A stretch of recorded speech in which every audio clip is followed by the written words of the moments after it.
we will get started. So just to introduce myself, my name is Cameron. I am the Undergraduate Program Manager here with the wonderful API.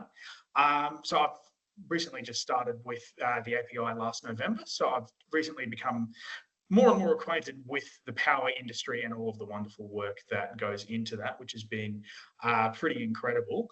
But yeah, it's been really great getting to know the power industry and also getting to know all of you guys, the wonderful students. So I mainly work on the Power Up Scholarship, these inside industry events, as well as the TJ Effney Award.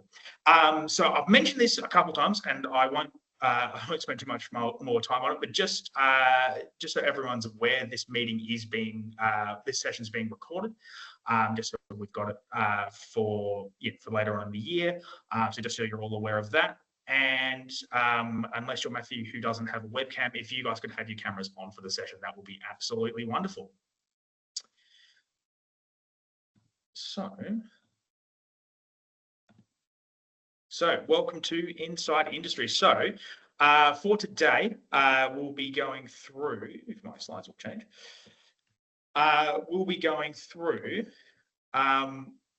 the topic with our wonderful presenters today of what you wish you knew at the start of your engineering degree. So we're going to be looking at, essentially the experience of our incredible panelists here, and we'll be aiming to basically break down their experience and essentially get their best advice on what on what they wish they knew when they started their degree, and also things that have worked well for them throughout their degree as well. So just before we sorry everyone, just bear with me for a moment. I'll just make sure my slides change over, which is a bit weird. Oh, hang on. Sorry, everyone, I do apologise. This is my first big meeting with Microsoft Teams. I'm still learning how to use it.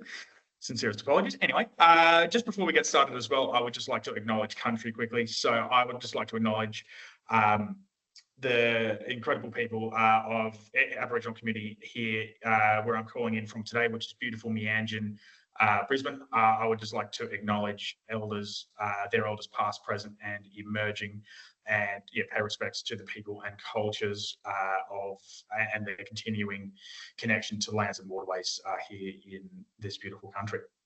So lovely. So moving forward. So out of curiosity of everyone that's called in today, just wondering, how have any of you had a chance to complete your summer placement yet? Has anyone done that? Did anyone do that this year or already done it? So Jack and Jim have. Anyone else? Lovely. Well, on this slide here, what we've got is just a list of the API's industry partners. So these are the members that fund the API, that allow us to do the amazing work that we do with you guys, our incredible students. So it's a great idea to have a look at this slide and some of the organisations that are on it, and just to see if there's sort of any that jump out at you and any that you think would be a good match for you. For you and your future career, and potentially where you would like to go for a summer placement. Lovely. So moving on now. So just on this slide here, we've got our incredible team. So our incredible engagement manager, Steph, is on the call today. So if you want to give us a quick wave, Steph. Lovely. And Emily's on the call as well. Emily, do you want to give us a wave as well? Just quickly, if you'd like. All good. So Steph's our incredible engagement manager, working with primary and high school students to help develop their interest in the power industry. Emily is our incredible program and operations manager. And as I mentioned, I'm Cam. I'm the undergraduate program manager, and the other two staff members that we have is David, who is our CEO, who's been running the API for quite a while now. Asta, who is our marketing and administration coordinator, and the wonderful Haley, who works with all of our partners. So this is the API team. We're quite a small team, but yeah, we're able to do quite a bit, which is incredible. Lovely. So what I'll do now is I'll introduce our incredible panel. So we've got two panelists with us right now, and we'll have one more joining us in just a moment. So that's Sushma, who'll be jumping on. But we've got the incredible Jack Burgemeister and the incredible Jim Riley, who will be with us today. So Jim, do you want to just take us away and just introduce yourself and what you're studying, and and where you completed your summer internship as well, if that's all right? Yeah, sure. Hey everybody, my name is Jim, and I'm a second year renewable and electrical power engineering student out of QUT. I signed up and started following API about 8 months ago, and since then I've been to heaps of their networking and industry events, even interstate down in Melbourne. And I just finished a internship with the Australian Energy Market Operator this summer, and that was thanks and through API as well. I'm an electrician by trade, so I came into this through a bridging course. I'd only finished year 10 in high school, and then just over a decade on the tools before coming back to university. So all the support through API has been absolutely amazing with that too. I think that is a nice little circle for me. Oh, that's amazing. And Jack, do you want to introduce yourself? Yeah, sure. Hi everyone. My name's Jack Burgemeister, and at the moment I'm a graduate engineer at SA Power, but not long before that I was an electrical engineering student at the University of Adelaide. So I did my 4 years there. In 2022, I was lucky enough to join the API and have since completed a placement at SA Power and haven't left since. So API I can accredit to a lot of my opportunities throughout my career, and it's been an amazing journey so far. So it's here today to give back and help kind of inform others as to how my journey went. Lovely. Thanks so much, Jack. And we have our amazing third panelist here, Sushma, as well. I'm sorry to throw you in the deep end a little bit, Sushma, but would you be happy just introducing yourself quickly, what you studied, where you studied, and where you're working now? Oh, sorry, Sushma, you're just on mute as well, by the way. It's all good. I did that earlier today. Sorry about that. A little bit of technical difficulties there, but made it at the end. Thank you so much, Cameron, for that, and thanks, Steph, for sending me the email last minute. Sorry. That's all good. Hi everyone, I'm Sushma. So I'm a grid connections engineer at Windlab. I studied Bachelor's of Science and Master's in Electrical Engineering at Melbourne University at Melbourne. So I was part of the API journey through my previous job at Oricon, and that's actually where I got introduced to the world of renewables and power engineering. I was part of I believe the first ever Powerful Women's Leaders Program, PWLP, in 2021. And I was part of the API community then. I still love to be part. I am still part of the alumni community. That's me. Okay, lovely. Thank you, Sushma. Awesome. So just before I kick off with the question for the day. So as I mentioned, the theme for the day is what I wish I knew before I started my engineering degree. So just to give you guys a bit of a rundown of how we'll run the day. We'll run a bit of a panel session first. So I'll do my best Graham Norton impression, and I will ask the panel some amazing questions and get some discussion going about some different topics around uni and the transition from uni into work. And I do have a challenge for everyone here on the call today. So after we've wrapped up with our questions, we'll have time for all of you to ask questions of our incredible panelists. And I would like to challenge everyone to have one question ready to go for one or multiple of our panelists. So that just because this is an opportunity for you to pick the brains of our amazing panelists and to learn from their university experience. And also, one more thing before we dive into the questions today. I do very much want to highlight this. There is no such thing as a silly or irrelevant question. So please do ask away anything that jumps to mind, anything you think is important for you and your journey going forward. Please do ask away. So what we'll do now is just start jumping into some of the questions that I've got for our incredible panelists. So I would like to ask, actually I might ask Jack and actually, sorry, this is just a question that's best for everyone. So I'd like to know from our panel why you chose to study engineering in the first place, and what was your motivation for choosing to study engineering, and I've got a follow-up question after that. We'll start with that first. So Jack, do you want to lead us off there? Yeah, sure, Cameron. I'd love to. Yeah, so the reasoning behind me and joining engineering, well, choosing to study engineering in the first place, is a bit adverse. So for a bit of background, I grew up in the country South Australia, about 2 hours from Adelaide, and so for a bit more context, our career fairs, there's a lot of like local tradesmen, the local hardware store, and so there's no real exposure to, engineering, professional services, anything like that. So what got me into engineering was literally two things. My high school teacher was like, okay, you like STEM subjects and you enjoy playing football in team sports, so you should do engineering. I'm like, all right, cool. And then, I opened the SACE handbook and I'm like, okay, what sort of engineering should I do? One day I was sitting in chemistry and a pole top transformer blew, like sparks everywhere on the pole top outside our chemistry window. And I was like, okay, that's pretty cool. I might try and get into electrical engineering. So that's how I got into engineering to start with. Obviously from them, you kind of unveil all the different uncertainty and you find out it's pretty cool and all the different concepts you get to study. But at the beginning, it's purely just matching what your skills are and what your interests are and kind of going from there, that level of uncertainty, acting on the information you had. To be honest, that's how I started. So, yeah.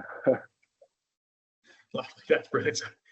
I do like you start there, something exploding and then going, that looks like fun. Yeah. That's good. Thanks, Jack. Do you want to go next, Sushma? Yeah, totally. Yep. So yeah, mine's quite similar. Like to see the bigger things happen, but I will be honest, I wasn't 100% decided on what engineering I wanted to do or whether I wanted to do engineering even at the beginning of, I'd say, my bachelor's. I did think engineering was the right path, and luckily I was doing a Bachelor of Science. I could jump out, but the way I got into engineering was honestly just going with my interests. I like problem solving. I like math. I loved physics. I like dynamical stuff. And in high school subjects, I really enjoyed them. I didn't know the exposure of engineering. So I'm a little bit of background. I grew up in Botswana and I did high school in Botswana. So at that time, we did have a little bit of exposure to the world by YouTube, or other universities had representatives coming in talking about their field. But it was not as well established as it is right now. So I didn't actually know what the bigger picture would look like. So for me, it was just like going with my interest and going with my gut and sticking to doing subjects and skills, and also having some sort of idea or vision of like where this could lead me. And once I was doing a few more university subjects in my first year, I was like, I love problem solving, or I love electrical systems. It's killing me, but I like it at least. Electrical engineering was actually the unit that I actually did worst in, but I really enjoyed what I was doing in that unit. And yeah, that's what brought me to electrical engineering specifically. And I'm so glad I did this because it helps me be part of the sustainable field, because that is something I always wanted to do, get into the sustainability industry, but I don't know where from, how. And yeah, that's me. Wonderful. That's an incredible story. Thank you. And Jim, last but certainly not least, would you be able to talk to us about your sort of journey to university? And it sounds particularly interesting coming from a trades background as well. Yeah, I'd love to. Yeah, my interest started quite young with Lego. I absolutely loved it, problem solving, building in all these Ferris wheels and toys and things like that. And my first job was actually in a computer shop And I thought I wanted to go into IT because I loved building computers. And it turned out IT, the software and the systems were very different to building computers. They were two separate things. So then I started a career as an electrician, and I had a lot of questions. And there's a lot of problem solving as an electrician as well. But I wanted to move into more problem solving. And a lot of the questions I had the answer to was the engineers designed this, like, why am I doing things this way? Why am I doing things that way? Or the engineers are doing that. So then I started a diploma course. I wasn't able to get straight into a bachelor off a year 10 high school certificate. But I started studying engineering and I absolutely loved it. It was so much fun. Everything was like a puzzle. I didn't really see it like studying. It's been an absolutely like wicked journey. But that's why, I guess it's much like Susha, like it's been a bit of following the breadcrumbs along the way that's kind of led me here, rather than setting my sights and moving towards that. I've just kind of been pivoting as I go, and it's an amazing pocket of the industry, power. There's a lot of growth, and there's so many challenges coming up as well for young engineers. So I'm really happy that I took the leap that I did when I did. I'm 2 years into my degree now, and I'm very optimistic there's going to be plenty of work when I come out, and interesting work at that too. Lovely. That's awesome. And just to follow on from that question there, and really great that we've got 3 panelists from such sort of different backgrounds. So what I want to ask next is how you guys sort of manage your overall uni experience, and sort of particularly I certainly know from my experience, university being quite a challenging time, but also a very fun time, and it can be quite a challenge managing varying priorities between study and socializing and sport and other sort of clubs and societies and everything. So I'd love to know, I might start with Jack actually. I'd love to know how, in particular, how moving from the country, sort of how you manage that transition, which I can only imagine is something that's pretty daunting. Yeah. And how you went about sort of managing yourself and your uni experience as you went through the process. Yeah, sure. I can probably do a bit of a comparison. So my first year moving from the country to the city, kind of like bright light syndrome. You walk towards it, you tend to get very distracted. My first year of uni results reflect that. So, I spent a lot of time doing things that maybe weren't aligned with what I wanted out of university. And so I suppose my third and fourth year, I really started to, think about what I wanted to get out of the journey in terms of like, I want to find a good career. This is when I started getting involved with the API. So, started going to conferences, got a bit more serious, like these guys are at a whole different level to me. And so just trying to think around, how can I prioritize things in my life to reflect where I want to get to? And so from there, once you've got your priority list, it's just being disciplined with your time and just saying, I could stay in this Saturday night and finish my assignment off, which would help me a lot. Or I can go out and then spend 1 hour on my assignment on Sunday and get a pass instead of a distinction. So those are the types of decisions I started to make in my third and fourth year, and very happy I did. But I think it first starts with defining your priorities and then just having the discipline and time management skills to stick to them. That was what I learned, to be honest. That's brilliant. It is, it is certainly an interesting process, as you say. Like the start of uni is such a change, and it is a lot of fun, which it should be. But you're right. Definitely defining your goals and figuring out what you want to do going forward is certainly very interesting. Sushma, I'd love to hear from you next as well. You mentioned growing up in Botswana. How did you manage the transition? Did you move for university? How did you manage the transition of moving countries and studying there? I moved here for university specifically, and similar to Jack, it's the place I grew up with, and it was quite remote, so it was definitely a big cultural change. But I found Australians in general, but Melbourne in specific, to be quite a big diverse pool of people. So it was quite easy to fit in. Well, no, I wouldn't say that. I found that they were warm and welcoming. They, I think that's what made all the difference. And what I didn't do in my first year, which made it a bit hard, I just stuck to like 2 or 3 friends I had, or 1 or 2 friends I gelled well with it in tutorials and stuff, was joining clubs and societies. That's actually where everything happens. I found that as an invaluable experience. I was part of RoboGirls, a club that spreads engineering to, like, is mainly focused on empowering younger girls to come into engineering and pursue STEM fields, in addition to the boys. So, but like, just makes it seem like, not makes it seem, it tells them that this is also something girls can do, because not a lot of girls would know that they can do that as simply. So it's like joining these clubs and societies, electrical engineering club.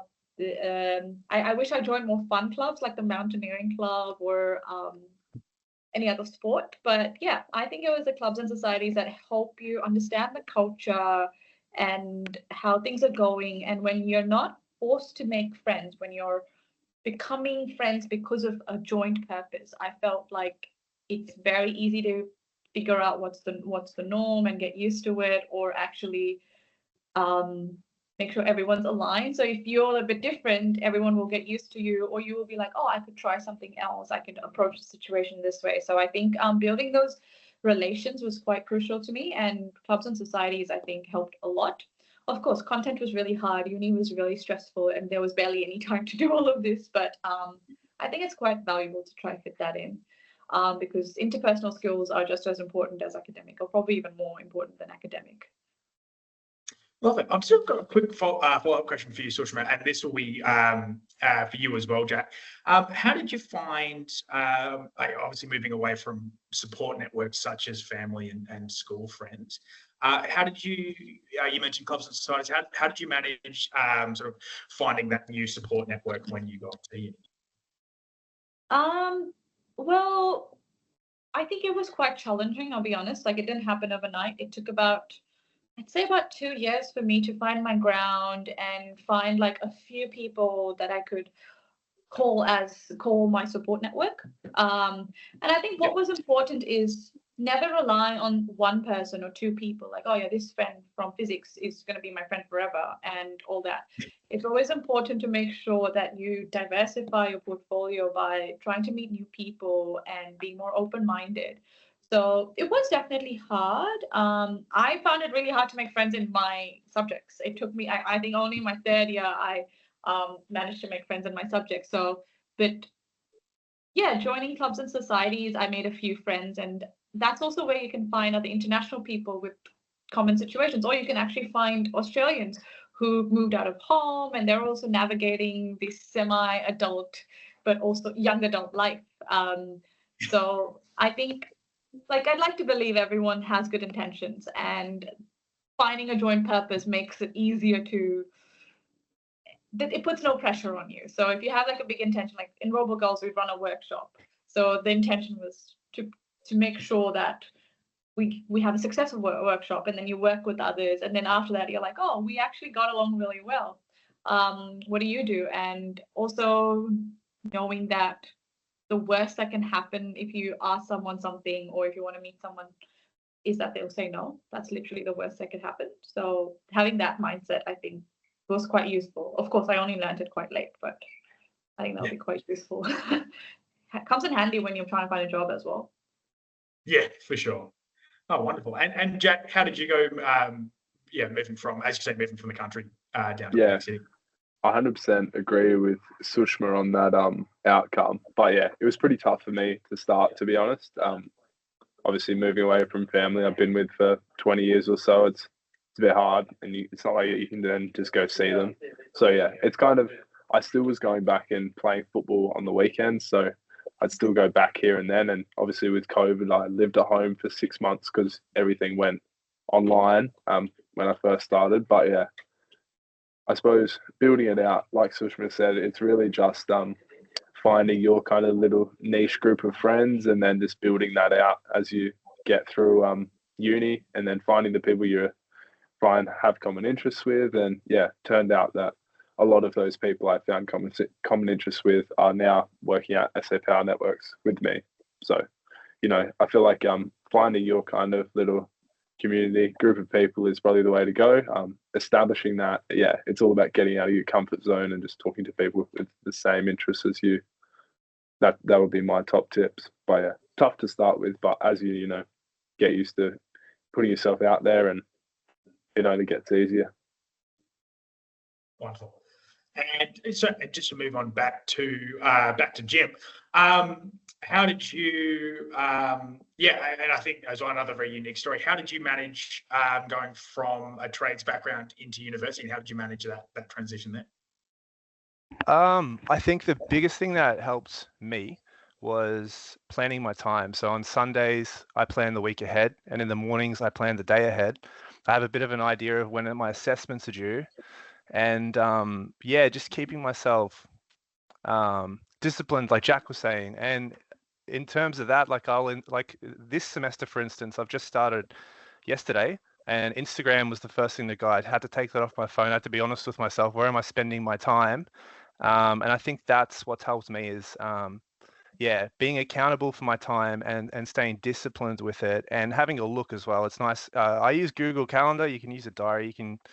I think some universities even have it, but that's been if I lose track of my time, I start to slip very fast, and that's what's kept me on track. Okay, lovely. Well, that's absolutely brilliant to hear.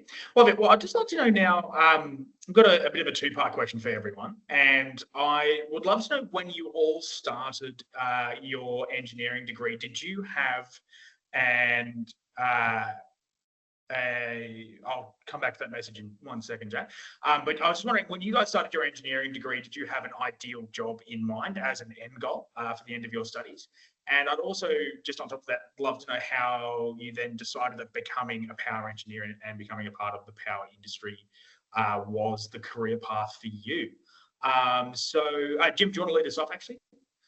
Since I don't think I've asked you first yet. So. Yeah, sure, mate. Absolutely. I think for me, it's a bit tricky because it's been power for so long. Like, even with well established into my career as an electrician, I've always been very keenly interested in it.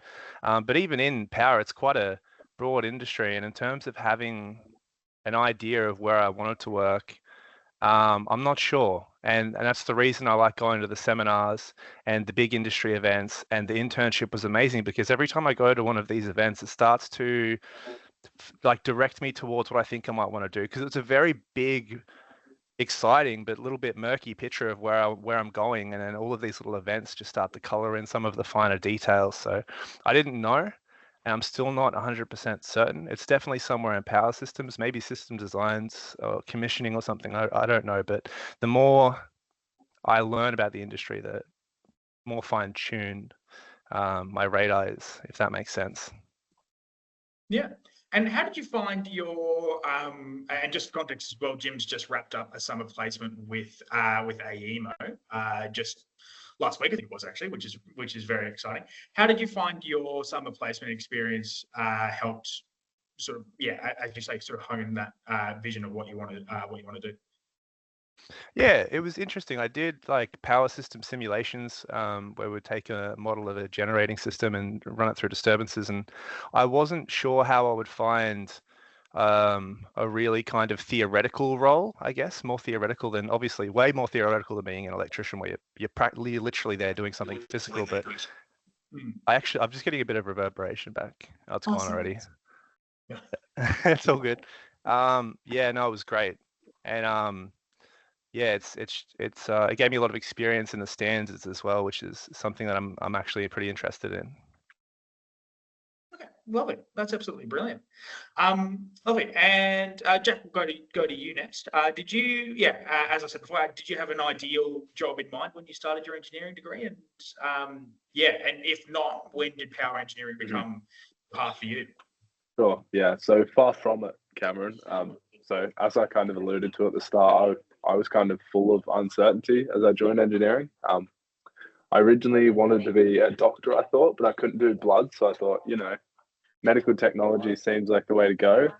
And then in 2022, when the API, I came across them and applied and was successful, I was like, oh, okay, the energy sector looks pretty cool. I then actually attended a CIDA conference through the API in 2022. and a head of network strategy at the time I listened to him speak about electrification and, instead of petrol stations, we'll be seeing charging stations and all that sort of stuff. And that's when I really found, okay, I want to work in the power sector. And then, like Jim alluded to, it's pretty well from there. The more you find out, and then the more you find out, I suppose, the more you can niche down and say, okay, this might not be for me. It's interesting, but it's not for me. And then you go further down the grapevine and say, this might be for me. This might be for me. This is definitely not for me. And you slowly just niche down. And my last rotation, I spent in network operations and looking at pretty well how can we operate a renewable network securely. And from there, that's kind of my passion. And so, yeah, niching into that. So, yeah. That's really good. I'd just actually like to focus on that a little bit. Where did you, let me try that sentence again, sorry. I'd just love to know, as you just said, you've been rotating in the graduate program with SA Power Networks. I'd love to know, particularly with how you went from your first summer placement in the power industry and sort of how each rotation, in a bit more detail, sort of honed you, what you want to do there. Sure, excellent question. So I started 2022 with my initial vacation placement. That was in a team called Major Projects. So essentially, it was largely a project management team that constructed a lot of your major projects within the distribution network. So things such as substation builds, line upgrades, anything from that. Throughout my vacation program, I was working on a statewide project that essentially enabled us to have as much solar on the network as the network can handle without inhibiting our system security measures. And so because it was a multi-year thing, I got kept on as a casual throughout my last year of uni. So that was working 2 days a week. So working in the same team. And then the last summer before I joined the grad program, I was in the same team. And then I did my first graduate rotation within that team to finish the project off and see it out. So I did spend nearly 2 years in the same team, but yeah, I did learn a lot of project management skills. And I suppose the key to being a good project manager is really knowing or having knowledge of lots of breadth in the business. So, getting to know everyone and, if you have a problem, who to go to, things like that. So I found my knowledge of the business and how everything works and how to get things done definitely increased throughout that 2 years. After that, I spent 6 months in a team called Network Optimization and Security, which is pretty well taking a top-down level of looking at how our network operates and trying to optimize it in a way to, I suppose, get the most out of it without having to upgrade parts of the network. So, which is interesting. And I've now rotated into a team called Future Networks, who's doing a lot of the preemptive strategy ahead of things getting passed into BAU functions. So yeah, things like flexible exports, and which I'm sure you guys have heard of, a new project called Energy Masters, but yeah, a lot of different things. Love it. That's absolutely brilliant. And do you think this last team is where you'd like to stay long term? I think so. What I really enjoyed was the mix of kind of real-time work along with project work, but the project work being geared toward making the real-time work easier. So that kind of dynamic was pretty fun. I also really enjoyed the emergency management kind of side of things. So if anything happens on the network, we're the ones on call to then go in and manage, for example, system security or help with the disconnections in a bushfire event, things like that. So I think that level of collaboration is very fun, and yeah, it's certainly attractive. Lovely. That's really wonderful. And now, just moving on to you, Sushma. So you've already mentioned that you've had a bit of a unique career journey, and I'd just love to know, particularly studying a master's degree and then going from there to work for, was it Oricon? Yeah. And then from Windlab, from there, how did you go? Again, as I've asked everyone, did you have an initial sort of ideal job in mind when you started your degree? Did that change once you got to studying your masters? Yeah, how has that sort of morphed, and sort of evolved as you've gone through your journey? Yeah, thanks for that question, Cameron. It's actually a good one. It's nice to hear everyone's stories. Yeah, so mine, I had no plan. Spoiler alert. Everything just happened. Yeah, it was more like I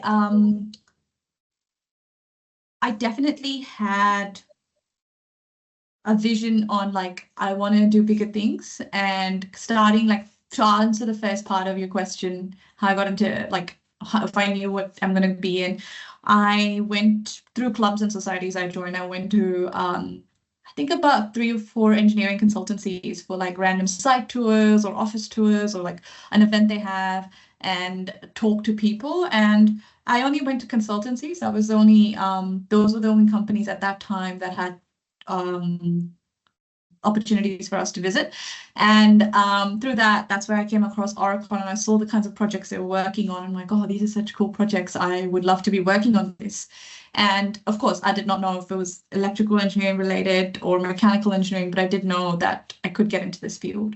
And through networking, so like that, and I applied for the Oricon grad program whilst I was in my bachelor's. So Melbourne Uni, I'm not sure if everyone knows this, you need to do a Bachelor of Science and then a Master of Engineering to become a qualified engineer. It's not an optional thing to do masters to become an engineer. So if there's this conception that sometimes that, oh yeah, you do your master's, you're super qualified now. We pretty much just did like the normal degree, that's the standard. And in my bachelor's, I applied for the grad role at Oricon, just like, I was like, nah, I could try it out.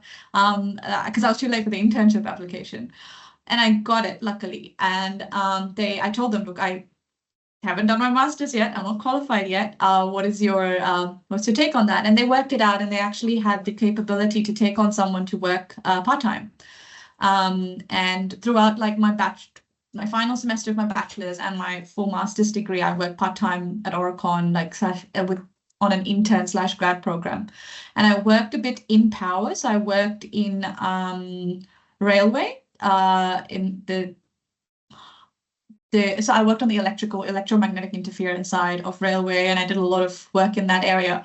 And I got really bored of it. And that's when the Australian Power Institute program came up. And that was through Oricon. They actually said, oh, you should try this out. It might work out for you. And I went to the 4-day session, and I attended the monthly meetings we used to have with people from industry, and I actually learned about the renewable field and how much opportunity there is and much work there is to do. And towards the end of my degree, I've managed to only focus my degree towards the power units. And then I realized good connections through people I've met at API or outside of API through Oricon or friends or random networking events I used to find. I realized good connections is quite interesting, and it's aligned with what I want to do, or it's aligned with stuff I've done before. I wanted to give it a go, and I tried at Oricon. I was like, oh, let me get into the power field. It didn't work out. So I was like, oh, let me just keep looking. And like that, I went to another networking event. It was just like the power systems drinks. And I found out about Windlab. And I'm like, oh, this is actually quite good, and expressed my interest, and I got here. So it was never anything that was planned. I would wish that I would have planned, because there were times where I'm like, oh, I'm stressed now. But I guess that's what's important. You got to really be disciplined about what you do. It's not always the plan. It's always like, what are you doing? What are the small steps you're taking that'll lead you to your final goal? It's not like, oh, I decided to do a 3-month internship, and that should lead me here, and that should get me there, and I should have a grad program. I think that's ideally what I wanted, but I think there is also another pathway that you just stay disciplined and you do what you really like, and you keep pushing, and it will actually eventually get you to where you would like to be. Not saying that I'm like done. This is where it is. I don't have the trophy yet. It's just still part of a race. So it's a marathon. So I think it's very important to keep your network strong and branch out. And that's how I figured out where I'd like to be. Maybe in 5 years I'll realize, wait, I don't like group connection. I want to actually do something else. And if you have the good network, you have the good connections, and you make sure you're doing what you're enjoying and what you're passionate about, I think it will lead you where you should be. Brilliant. Well, thanks so much. And I think, I think you're entirely correct. I think all of this it's definitely a marathon and not a sprint. And it's very interesting. As you said, looking at also the importance of networking as well, particularly in the professional world. A lot about who you know and who you can connect with. So that's awesome there. So I'm just keeping an eye on the time. So I've got one more question for our panelists just before we throw to questions. Now, I would just love to know for the students attending, what your sort of if you've got a best piece of advice for everyone to take away from the session regarding uni and I suppose finding your way from uni into your career. Sushma, do you want to go first, or do you want me to throw to someone else? I'm happy to go first. I think my answer to this question will be pretty much aligned with the previous answers. Definitely do various things, like never have your what are they called? Not blinding lights. Never have your blockers on. You always have to be open-minded. Do random things. It doesn't always have to be connected to your final goal. Like, be open-minded and make sure you're disciplined. Like Jim was talking about time management. That is very, very crucial. I think being disciplined and having those time management skills is quite. I think it's like if you don't have that, unfortunately, you're not going to be able to get where you want. So make sure you do follow a plan in terms of that. But at the same time, also make sure you don't be too hard on yourself. Be open-minded and talk to people. I think it's quite hard, especially when you're coming from like high school, different backgrounds and like different environments. And most of the time you're around your friends and family. But when you move to uni, when you move into the real world, it's the people you talk to, you connect with that will get you where you want to be. So use those opportunities. Definitely use every opportunity. Join random clubs. Join like a coffee club or a climbing club or anything. Make the connections and enrich yourself. I think that's what's important. And keep going. And you need to work hard. Uni's hard. Uni is hard. It seems nice, easy now, but it's really hard. So don't be too hard on yourself as well. It's a lot, but you'll be fine. Brilliant. Thanks for that. Lovely. And I'm going to throw to Jack next. Alrighty. Yeah, I'm kind of short and sweet here. It's pretty well identify your goals and then pretty well take deliberate action with what the information you have toward those goals. That's pretty well my one sentence. I think what we've outlined in our last 45 minutes is we've all navigated uncertainty in some sort of aspect. We're all at some point in time uncertain about what we were going to do next week or next month or next year. For me, it's all about, what are our short-term goals or long-term goals right now, and how can we act upon the information we have, or how can we use our network or other sources like the API to get information and use that to inform the action that we need to take today toward that sort of goal. That would be my advice. Lovely. That's brilliant, Jack. And Jim, to wrap us up, your words of wisdom. All right. I have two little bits of advice I think I'd like to give myself if I could go back. The first one for me, at the risk of sounding tacky, is having a bit of confidence and faith in yourself, because I spent a lot of time doubting, but I put my mind to it and I got through it. I'm sure a lot of the people listening can relate to when you first get into some of these mathematics units, and it's almost like another language that the presenter's showing you of all these formulas, and you've got to learn these and apply these. It's terrifying. It was terrifying for me anyway, but I got through it. So just having confidence in yourself and confidence in extending yourself into positions that you're not entirely comfortable with. Like, for instance, when I was going to some of these API events and events through the Electric Energy Society as well, the first few I was almost shaking. It was like I was out of my comfort zone doing things that were new to me, but I got past them. And even, little things like speaking today to a bit of an audience, having that confidence in yourself is probably my biggest piece of advice. Because you can do it. Yeah, I think that's it. Yeah. That's absolutely wonderful there. Well, I'd like to now, just keeping an eye on the time, but I'd like to now throw two questions. Is there any questions from the audience for one or all of our panelists? Yeah, I had a question. Thanks everyone. It was interesting hearing your stories. So I had a question about, I guess, graduate programs. I'm in my final year, so I'm applying for them soon. I was just wondering, like, how you guys made the decision to, I guess, your current company, how you made the decision to choose that company, and I guess what factors went into that decision. I'll start if you like. Sure. Yeah, so I suppose when you're looking at grad programs, it's really about, again, I'm kind of a bit strategic. So it's really about aligning your goals for your career, or what you think your goals may be, given that you may not have all the information, with a company's direction and goals. A lot of this is accessible online for companies, and a lot of what they are about is in the job postings.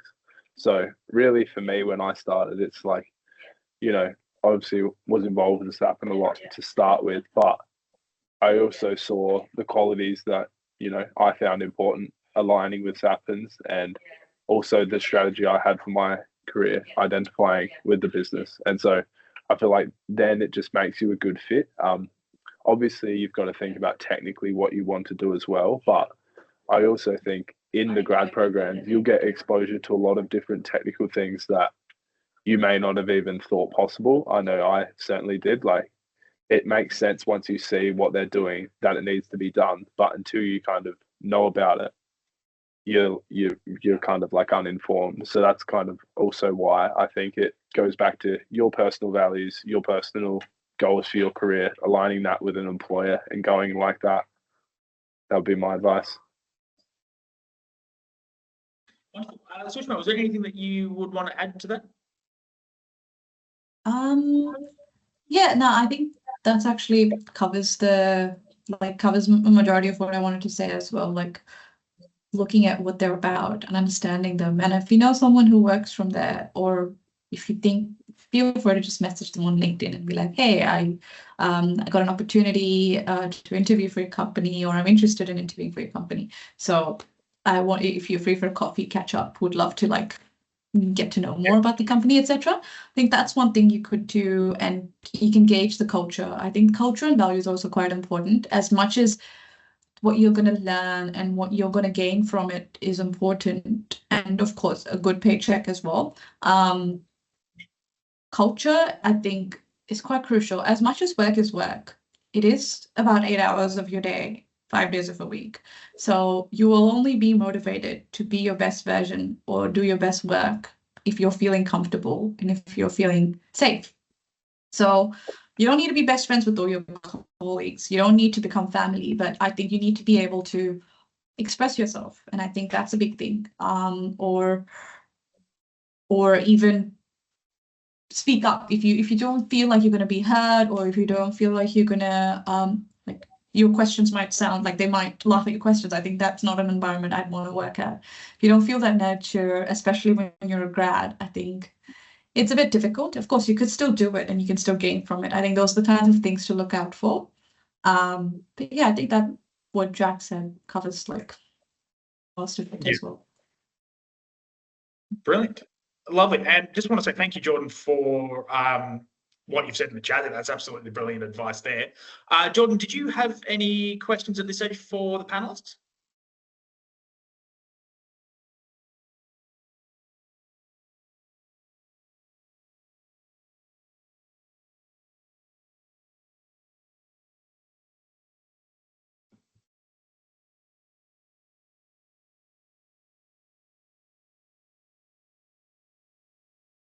Okay, lovely. That's all good there, Jordan. Thanks for that. Lovely. Well, in that case, we'll wrap the session up there. I just want to say a big thank you to everyone for coming along. I'd just like to say a gigantic thank you to all of our panelists. You guys have been absolutely incredible. Really appreciate you coming along today and answering our questions, and really, bringing your excellent advice and really interesting and very different university journeys to the session today. So just before we head out, with just a couple of quick API reminders. We've got the scholarship applications will be wrapping up. So the application process for that will be wrapping up at the end of March. And also just keeping in mind, if you haven't yet done a summer vacation placement with the API, if you're in your third year, applications for that will be coming up in the not too distant future. So keep an eye out for comms regarding that. We've also got some other reminders regarding some engagement opportunities with the API. So we've got another 3 inside industry sessions that will be coming up this year. There'll be more comms going out around that as we get closer to each of the dates. So just something to keep an eye on there. Lovely. If you are not a part of the API community newsletter as well, here is a QR code. Please scan that and jump on board. As I mentioned with comms about things like inside industry, scholarship application dates, summer vacation placement dates, application dates and placement dates, all of that will be in the newsletter. It also has a lot of other really fun stories and information that will come out about everything about the API and Power Up. Lovely. Well, I just want to say a massive thank you to everyone. A big thank you again to our panelists, and I will see everyone next time for Inside Industry Take 2. But yeah, thanks so much, everyone. Thanks all. Thanks, Cameron. It was actually really lovely. Thanks, guys. See you later. Guys. See ya.